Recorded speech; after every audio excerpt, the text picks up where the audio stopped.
So, welcome back into the movie pick. This is a really different episode. This one's just going to be me, much like I Am Legend, which should be a lot of fun. But when I say it's just me, we kind of stuck with the movie theme, and it was actually me and my dog Cosmo that sat in the room with me while we recorded it. And I forgot to mention that the first time, so I wanted to make sure and give my dog the proper credit for joining me and helping me prep for the podcast. And he's with me right now. He didn't want to really say anything, kind of shy when you put the microphone to his face, but really hope you enjoy this episode.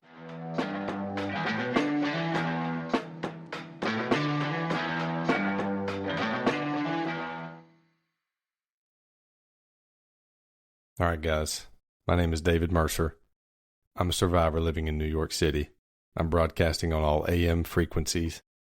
I will be at the South Street Seaport every day at midday when the sun is highest in the sky. If you're out there, if anyone is out there, I can provide food, I can provide shelter, I can provide a podcast, because we're about to talk about the 2007 classic I Am Legend starring Will Smith. Now, this was, everybody knows I like to do the World Series winners.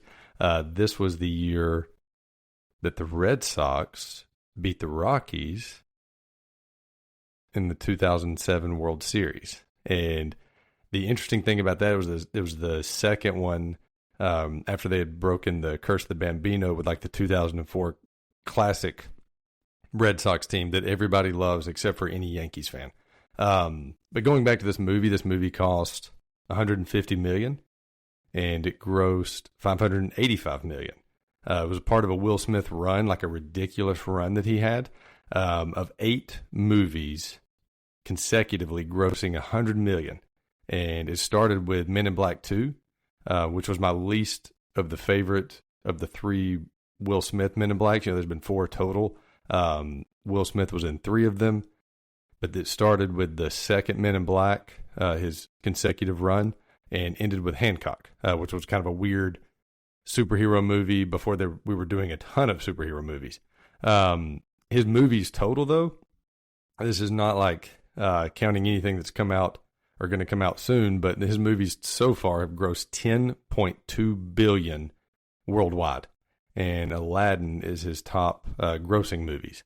But for this year, going back to 2007, the top 5 movies were Harry Potter and the Order of the Phoenix, which was, I think the 4th one or maybe the 5th one. So Harry Potter and the Order of the Phoenix was the number 5 movie that year, which is really shocking. I'm surprised that wasn't higher. But there's 3 threequels. There's 3 third parts that end up in the top 5. Harry Potter again, number 5. Number 4 was Pirates of the Caribbean 3 at World's End. Number 3 was the first Transformers. Number 2 was Shrek the Third, and number 1 was Spider-Man 3. So again, Pirates 3, Shrek 3, Spider-Man 3, all in the top 5.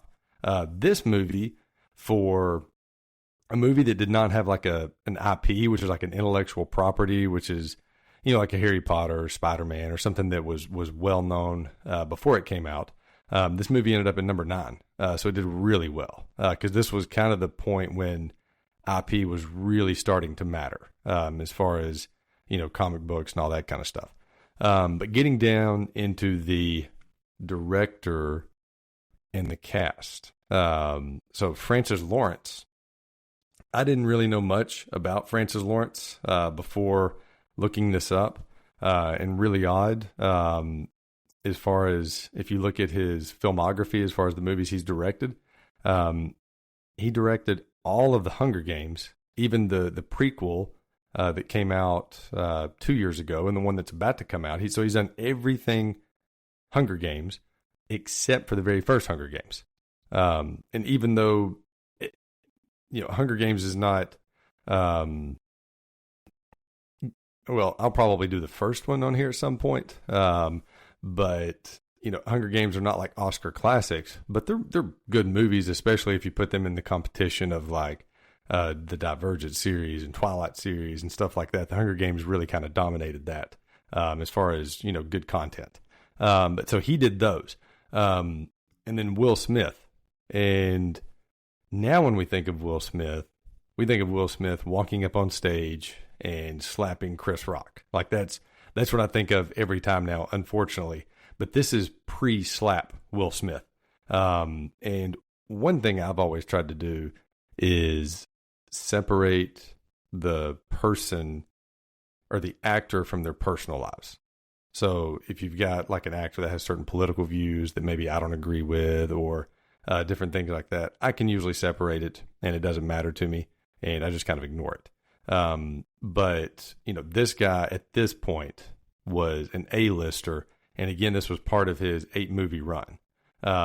This also had Emma Thompson, and she has a little part, like a very small part. She was the doctor that found the cure for cancer. One of my favorite actresses. She was barely in the movie, like she was maybe in it less than 90 seconds. She's a teacher in some of the Harry Potter movies. She does, if you've seen Love Actually, which I would definitely recommend the edited version of Love Actually, but if you've seen that, she has some of the best acting in that movie, and that movie's loaded with great actors. And to me, every time I watch it, she's the one that stands out as far as the best actor in that movie. She's done a lot of writing, and I think the thing that I enjoy the most about her, she brings like this, I don't know what you'd call it, like a matter of fact humor. Like she's extremely funny, even when she's being serious, and she has a way of like making light of serious situations in any movie that she's in. And like I said, I think she was in this movie for about 90 seconds. It was nothing but a serious part for her, but I always get excited when I see her in any movie. The next actress, I really don't know how to say her last name, but it's Alice Braga, Braga. And when you look back at her IMDb, it's mostly, especially in this time frame, it was like a ton of like sci-fi action movies like Predator and Repo Men, Elysium, things like that. And then probably the best acting that happened in this movie was by two German shepherds. Their names were Abbey and I'm guessing it's Kona, Kona, but they played Sam. So the two German shepherds that played Sam were Abbey and Kona. So there wasn't a lot on them. There wasn't like this was their only movie for both of them. And Abbey was the one that played Sam the most. So most of the movie is played by the dog named Abbey. And Will Smith tried to adopt that dog, but the trainer and owner said no. But she passed away in 2022. So despite the way this movie goes, and spoiler alert really quickly, despite the way that this movie goes, she lived a good long life. She lived till she was 16.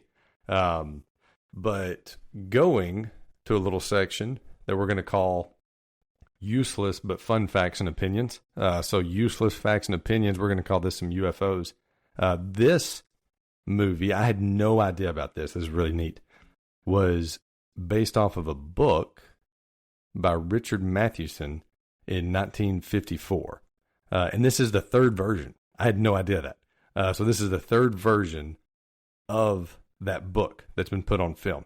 The first one was a 60s movie called Last Man on Earth with Vincent Price, which if you're familiar with Vincent Price, he did a ton of like creepy stuff.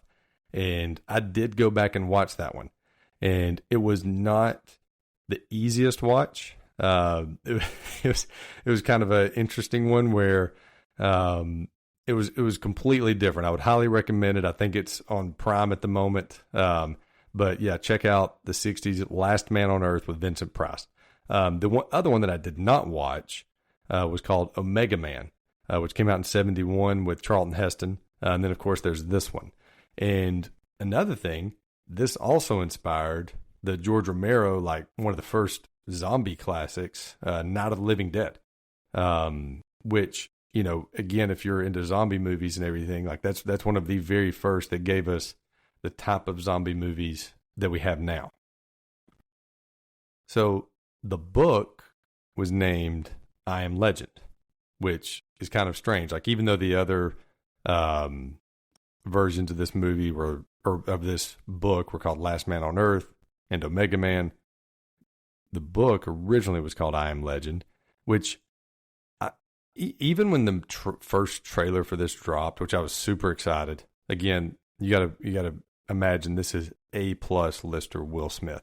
So when the first trailer dropped, I was super excited, but the title and the phrasing of it, I Am Legend, was always interesting to me. I was like, why is it not I am a legend or I am the legend?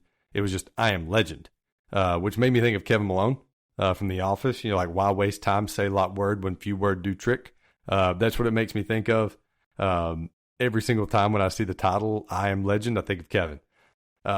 So one of the interesting things, like kind of getting into the movie itself, so there's a lot of like that intro scene when it shows him, you know, driving through New York, which is always really neat to see any kind of apocalyptic city. But driving through New York, you know, you see a lot of companies like Hyatt and McDonald's and Verizon and Sbarro, which is where you need to go to get a true New York slice. Go to Sbarro. A lot of, and one thing, you know, they go to Times Square when he's hunting for the deer. And one thing I noticed were all the Broadway plays that were being advertised, all the banners. And at first,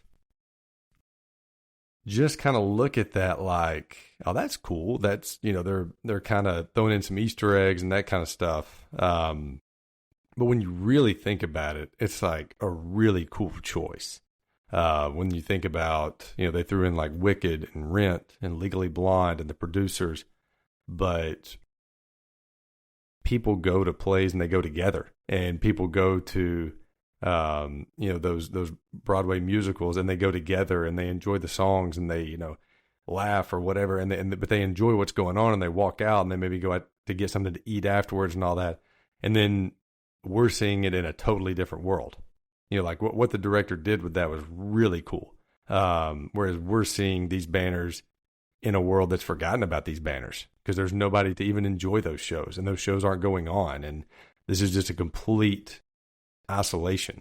And that's where I thought, you know, the interesting title from the 60s movie, you know, Last Man on Earth, and a lot of the promos for this movie even said, you know, the last man on earth is not alone. And I like that they kind of leaned into that last man on earth thing. And we'll get into a little bit of that later.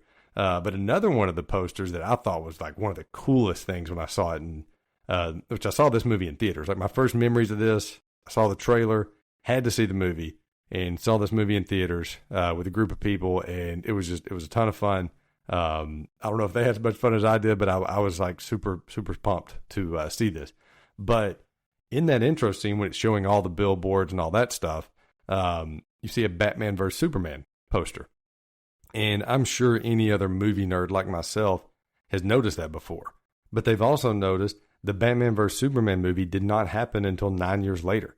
And so there was a person named, and I'm going to butcher this one, Akiva Goldsman, which was the writer and producer of this movie, had previously worked on a draft of Batman versus Superman. And so that was kind of like a little bit of an homage to Goldsman to throw this in there. And it was really kind of neat. And the poster kind of looks pretty similar to the actual, you know, Henry Cavill, Ben Affleck poster that came out, you know, 9 years later.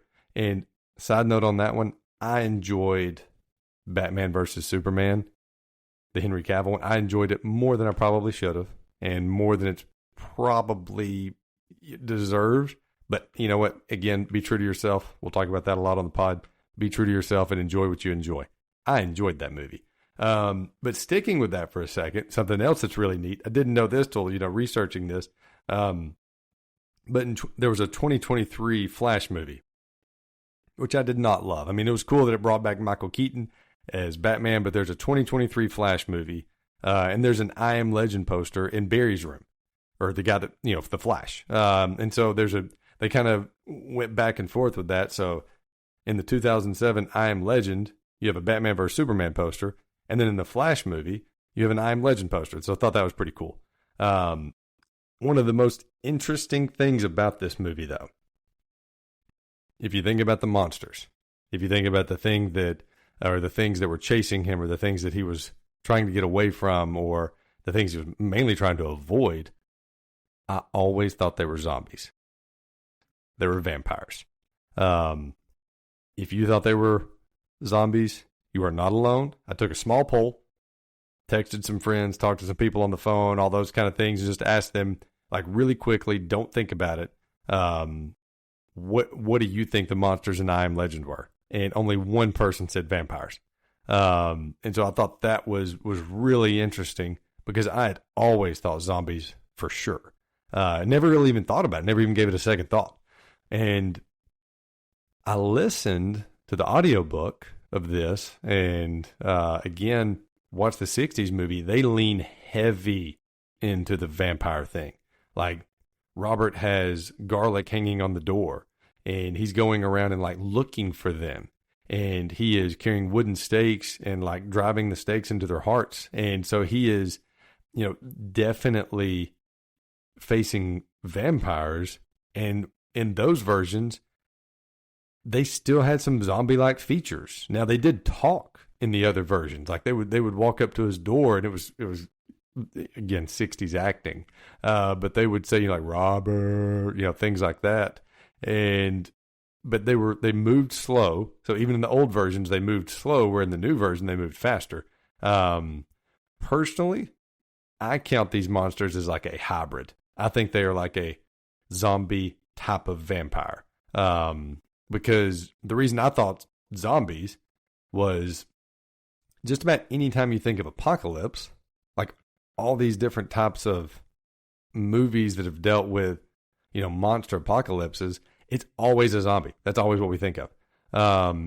And even though like it shows the main female, shows her teeth, and she definitely needed a floss, they were not like fangs. And so that that didn't make us think vampires. And also when they keep using the word of airborne virus, and it's spread, it's airborne now, and all that kind of stuff, that makes us think zombies. But when you think about it, the sunlight or the UV rays, like that's what he used to hurt them, or they died in the sunlight. So that's definitely more vampirific. And they were definitely not brain dead. I mean, he hatched, the alpha male hatched this whole plan to capture Robert. And so when you think of zombies, you think of like these brain dead creatures, whereas vampires, you think of, creatures that can think and plot and scheme. And so that's what these were doing. And so it was this whole completely different thing. And so like, I think it's a little bit of a hybrid, which is why like we got the George Romero Night of the Living Dead out of this, and why we also, get like the vampires out of this. And so I think it's a little bit of a hybrid, but if you read the books, if you go to the true source material, it will tell you these are vampires. But when this movie first came out, and the ending's extremely controversial. We'll get to that. But when the movie first came out, they were trying to do a prequel to keep Will Smith in it. And now, who knows whether this will happen, but now there's a true sequel, which if you don't know the difference, prequel is like a story that happened before the story you're watching. Sequel is one that comes afterwards.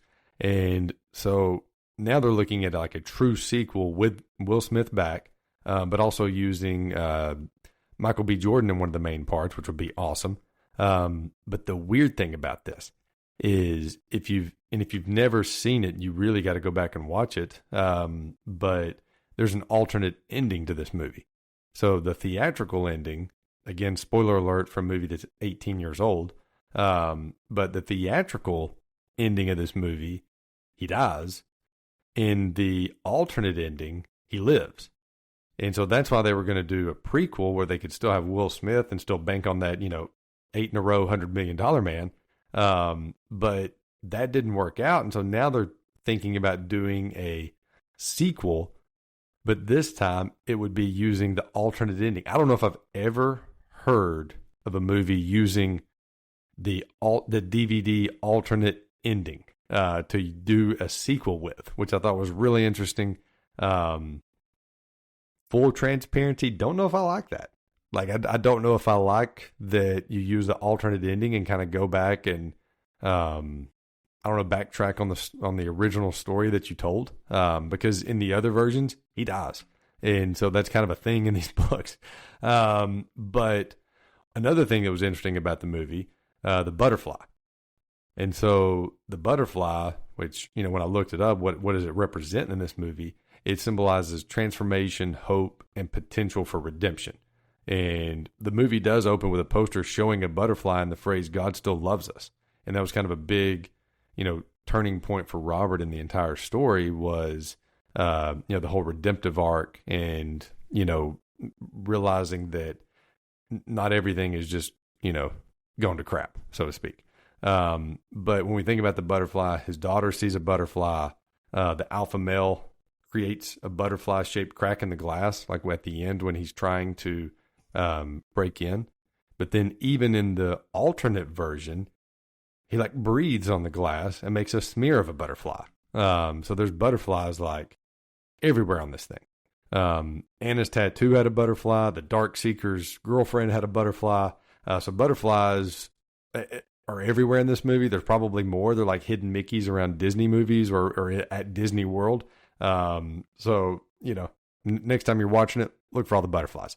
Another really cool thing, Fred's face moves. So if you go back and you watch one of my favorite scenes, Fred's face when Robert's driving by and he sees Fred misplaced, when the Dayseeker sets the trap for him, you can see Fred's face move just slightly. We watched it last night. This is this is probably bad parenting, but my kids love this movie. And that when I told a friend of mine that we were going to watch it last night, he's like, "Really?" But yeah, so bad parenting. My daughter likes scary movies. But Fred's face move, and right when Will Smith sees it, it was actually a mime that looked like a mannequin. Like they used a mime just to keep it really subtle, and Will Smith didn't know this was going to happen. So like his reaction is genuine when he sees the face move. So I thought that was one of the coolest things about this movie. The IMDb rating is at 7.2. Out of all the movies I've covered so far, this is probably the most perfect. I mean, this is a perfect 7.2. It's a great movie. It's got a great runtime. Like it's an hour and 41 minutes. There's not a minute wasted. So it's a great runtime. I feel like the IMDb rating is spot on. I wouldn't put it at 8 or 9. It's not like, a masterpiece. But I would not have it under 7. So this movie is, I feel like the critics agree this movie is right where it's supposed to be. And when I say critics, I mean people like us that get to vote on IMDb because we're the critics that matter. So some questions that I think about when I'm watching this movie. So I don't know why, but why are apocalyptic movies so interesting?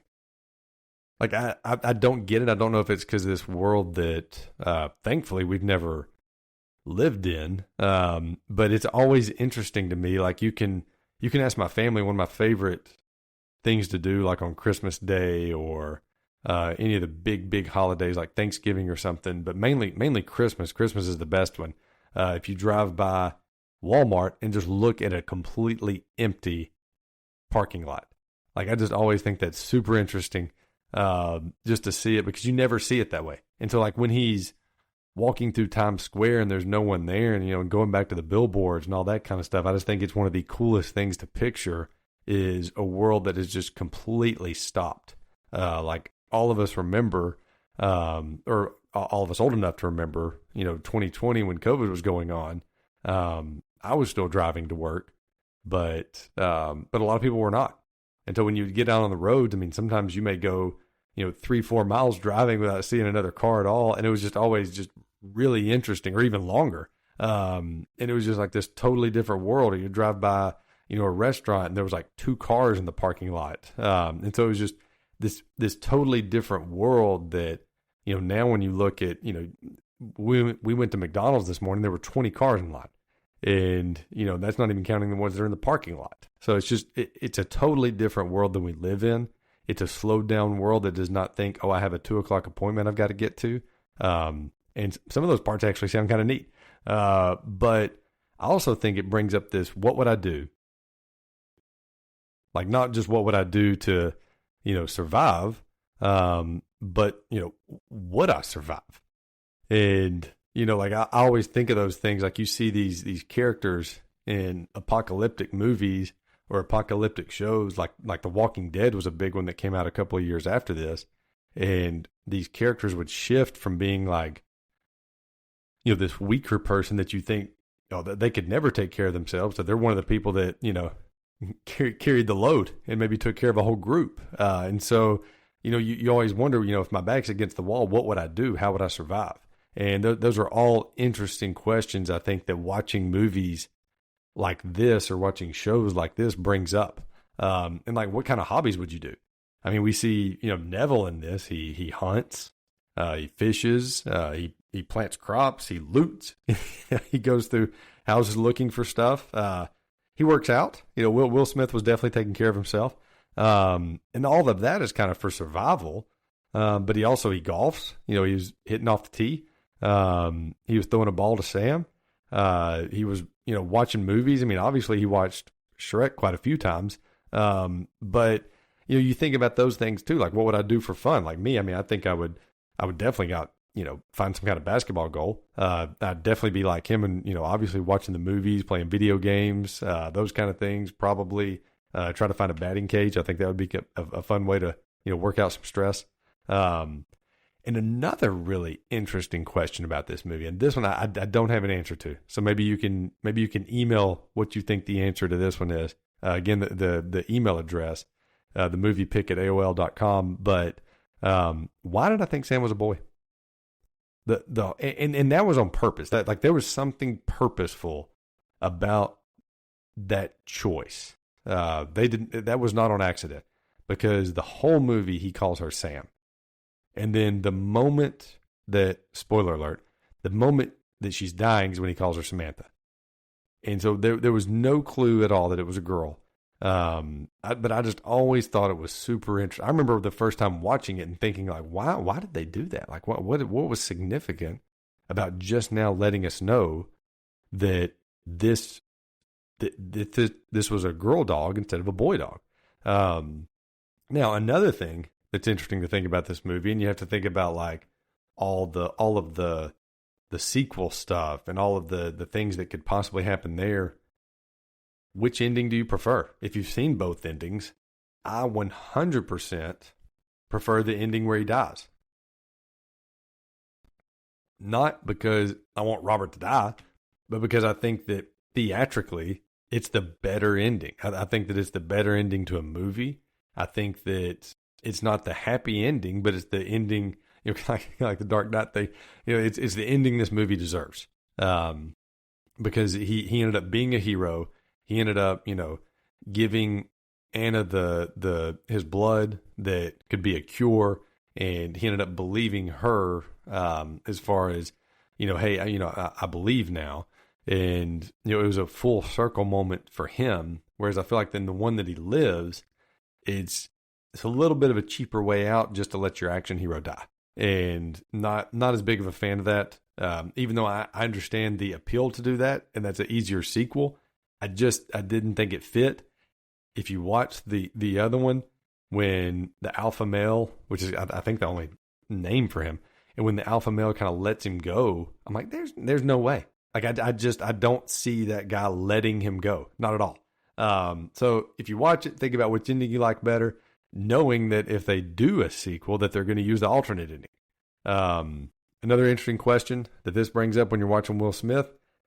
Again, we've done nothing but brag on him almost. But I do wonder if After Earth, which was a terrible movie, or Wild Wild West, which one that if he could remove them from his filmography, which one would he remove? I would say After Earth, because Wild Wild West was at least, I think, a little bit of fun, a little bit of a hit. But I think After Earth would be the one where he would say, you know what, if I could remove that from my IMDb, I would remove that. But now, getting to the awards. The first one's a doozy. We're going with the best musician turned actor. And I mean, it's obviously like a loaded category, and there's a ton of musicians that have gone the way of acting. I mean, Eminem even did a movie. He's done a couple. He just showed up in Happy Gilmore. But I'm kind of counting the ones that have done quite a few movies. And again, there's a ton. I mean, there's your Barbara Streisands. There's your, Chris Christopherson's going with the older ones. Lady Gaga was in A Star Is Born. And she's done some other movies. But you've got J-Lo. You've got Ice Cube. You've got, Queen Latifah. I mean, again, you can just keep going. LL Cool J. And you can just keep going down the list of a ton of, but I narrowed it down to the two that I think would be the best competition for each other, as far as if I had to pick one of my favorites, it would either be Marky Mark and the Funky Bunches, Mark Wahlberg, or it'd be the Fresh Prince himself, Will Smith. And if I had to pick, I mean, I know Will Smith had the 8 movies in a row, and he was like the summer blockbuster guy there for a while with like Independence Day and Men in Black and like movie after movie, just making a ton of money. But if I was watching, especially the last 15 years or so, I would probably pick Mark Wahlberg. I mean, I know he's had maybe a few more duds in there and a few more weird ones or movies that I wouldn't watch again, like Transformers 4 and 5. But I think pound for pound, I'm probably going Mark Wahlberg. And Shooter plays a big part in that. So I'm going with the best musician turned actor, going with Mark Wahlberg on that category. So the next one, though, best action sequence. And this movie had some good ones. There's the first building that Sam runs into, and Robert chases her in there. And so is going to look for, which, again, I mean, you kind of watch that, and, he's saying, like, I can't be here or something to that effect, or I've got to get out of here. But you got to remember, I mean, this guy's been alone by himself for 3 years. And if he's been alone by himself for 3 years, he's going in there to save his dog. That's his only companion. That's the only living being that he's spoken to for 3 years. He's going in there to get that dog. So you can't blame him at all. And so I love that action sequence. Obviously the dog fight, the one where the alpha male had set the trap, and they are like waiting on him to show up, and then the light is starting to disappear, and those dogs are like right there at that beam of light that's like that one wall between those dogs and trying to get to Robert and Sam. And that fight there, that action sequence, the car scene on the dock, which is right after Samantha dies. So there's that one, which is a really cool one. Uses the car to take out a bunch of them. And then there's the final action sequence. When he's setting off the bombs outside of his house, and they're in the house, and that's probably one of the scarier ones. But for me, the winner is the dogfight scene. I mean, just everything about that. I mean, him being trapped and then, landing on his knife and then having to limp away. Because I mean, if he had been able to run away, he probably gets away from them, completely fine. But the way it all worked out, I mean, they made our hero, a little more vulnerable and harder for him to get away. And so, that whole scene, and then obviously, I mean, I never like to watch movies where the dog dies. But that scene there just, changes the tone of the movie from watching this guy that is, obviously lost his family. He's lost everybody that he ever knew. And, that was the last piece of his family that he just lost. And so watching all of that, unfold just changes the tone of the movie from this extremely depressing movie almost to it adds even just another layer of sadness. And so that part there is just, ugh. But that is the best action scene for me. Another category here, which is, kind of a cool one. And I've got Smith going up against himself in this one. So the best parent-child combo in a movie. And I mean like the real life parent acting with their kid. And a couple of honorable mentions that are not the winners, but they were on the outside looking in. They tried to get nominated. They did their lobbying. They did not get in. We've got Billy Ray Cyrus and Miley Cyrus, little Hannah Montana action. And then we've got Kiefer and Donald Sutherland in A Time to Kill. That lets you know how steep the competition is when those didn't get in, because those are A-listers. That was sarcasm there a little bit on the Cyruses. But we've got Smith, Will Smith, and Willow Smith in this. So whether you knew it or not, that was his real daughter. That was his real life daughter in that part of playing his child in this movie. And so we've got Will Smith and Willow Smith in I Am Legend going up against Will Smith and Jaden Smith in Pursuit of Happiness, which was an awesome movie, one of Will Smith's best movies, and Jaden did a great job. This was before he was wearing houses on his head, or whatever that was. Then we've got Martin and Charlie Sheen in Wall Street. And then we've got the fantastic comedic duo of Ben and Jerry Stiller in Zoolander. So that is stiff competition, but I am 100% going with Smith and Smith in Pursuit of Happiness, because that movie is, so I'm in sales, and that is one of the movies that is a go-to for me if I'm in a little bit of a slump, especially mentally. I will watch Pursuit of Happiness, gets me ready to go. I'm ready to make sales calls. I'm ready to go see appointments. I'm ready to build a business right after I watch that movie. Love that movie. Another one I thought was interesting is, here's another award, the best zombie/vampire nicknames. And there's a ton of them out there. I tried to narrow down to these 4. And I remember in The Walking Dead when it first started, I think that I remember Glenn calling them geeks. But so there's walkers in The Walking Dead. There's dark seekers in this. And I think they called them Zeeks in World War Z. And then in Blade, he was called a daywalker. So you have dark seekers, walkers, daywalker, and Zeeks. And this one was, I mean, this one's tough. I think I would go with walkers. As far as like, it's cryptic. It sounds scary. But I think it's the one that if it were to actually happen, that's what we would call them. Like, oh, here come the walkers. And I think in other movies, they've also called them the infected, but, I think walkers would be the one that I would go with. So walkers wins for me. And then the last category before we get to a little bit of Will Smith talk, or the last award here, most loyal movie dogs.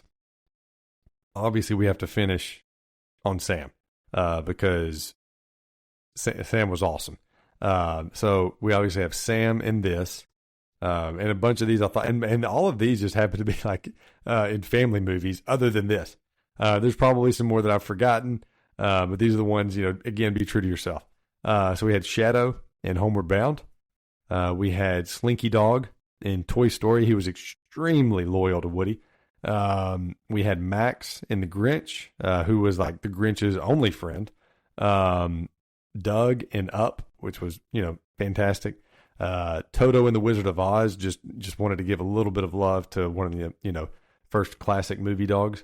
And then one that I used to love when I was a kid, Milo in The Mask. And I actually ended up with a dog that looked somewhat like Milo. So Milo's a little bit, near and dear to my heart. And Milo helped, Stanley get out of jail in The Mask. But I think, how do you not give it to Sam? I think Sam walks away with this award, hands down, not even a competition.